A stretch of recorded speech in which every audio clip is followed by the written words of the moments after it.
I see and experience in most of the companies that people don't see meetings as just a tool for collaboration. I quickly want to share my 3 learnings and the one app. Okay, there is no one app.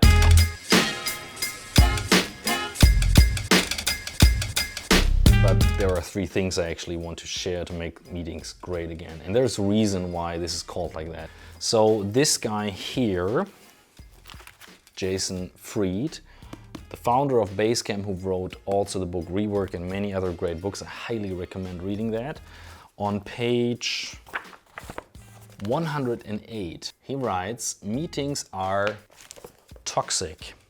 And he actually shared his calendar a couple of weeks ago to show that he has no meetings in the calendar and actually all the time do the work, which is a very black and white image on how to see meetings.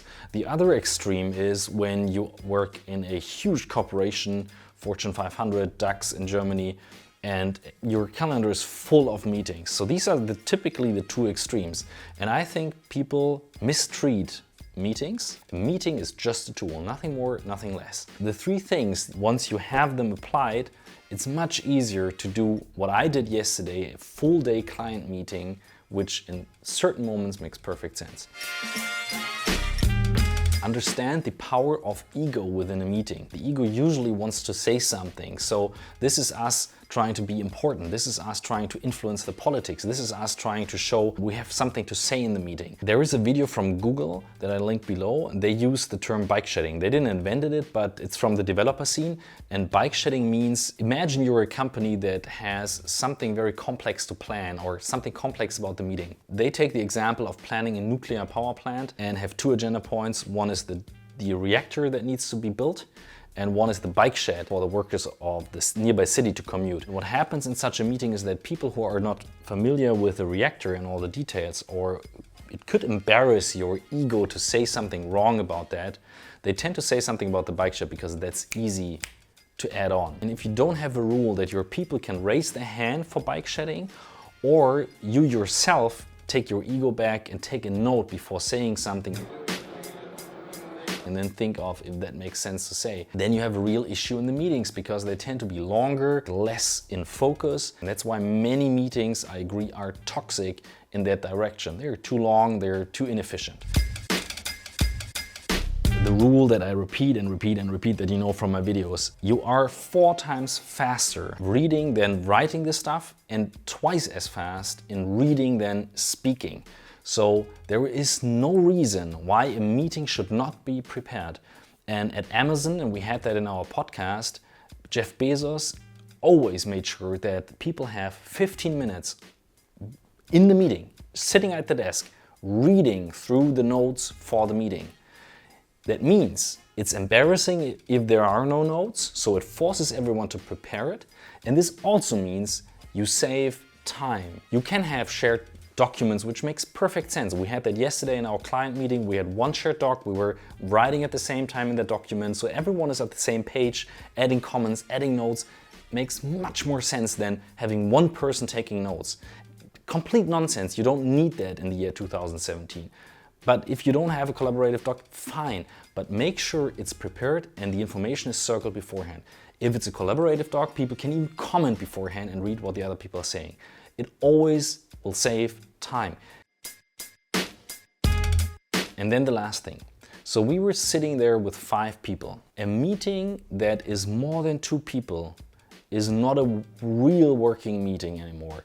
The most effective meeting format is 2 people meeting and working on something. This is actual work. And then it's not called a meeting. And I think, Jason, correct me if you're wrong, but you don't talk about the one-on-one meetings if you talk about meetings are toxic. You talk about the large meetings where updates are done and all that stuff. But if you have a meeting with more than 2 people, in which cases does it make sense? Talking about this asynchronous synchrone matrix, like written communication, very formal communication and informal communication. The rule is that I repeat, the more emotional it is, the more synchronous, so the more informal you need the communication to be.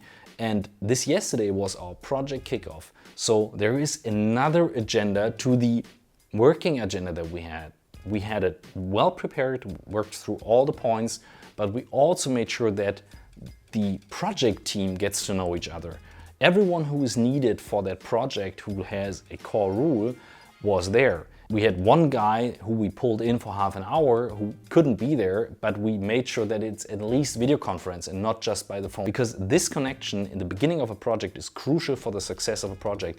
And in these cases, it makes perfect sense to have everyone in the same room sitting together. To do that frequently, like on a weekly basis, having a jour fix that you never question, this is complete nonsense and a waste of time. So I highly recommend having this repeating calendar entry max 20 times in a row, and then question if that makes sense. If it doesn't work, oh, I'm sorry, did I break your concentration? Kill it. This is what I think about meetings, like 3 very important rules. There's much more. We have a document with our meeting rules. There is a meeting format that we use, which is called decision for execution meeting, because we believe meetings are mainly to make decisions and then execution. You can use that template. I will link it below. And I wanted to share that, even if it's not a tool or comparison, since meetings come back again and again in our daily work. When people ask us for, hey, can you help us to improve collaboration with cloud tools, and can you implement Slack for us, or is Google better than Office 365? Meetings are such a fundamental tool, and we see it again and again happen that they don't work, that I think you can learn about them every day. I mean, if you do it every day and if you meet people, you should be professional in doing meetings. So there is no reason not to learn about meetings if you work. I hope that makes sense what I just said. Anyhow, my name is Christoph Magnussen. I'm an entrepreneur. I focus on tech and collaboration tools with my company Blackbolt. Leave a comment below. I'm very happy to hear your opinion on that, and make sure you subscribe and hit the notification button, because I love making these videos and I want more of your feedback. Thanks for watching. See you guys next week.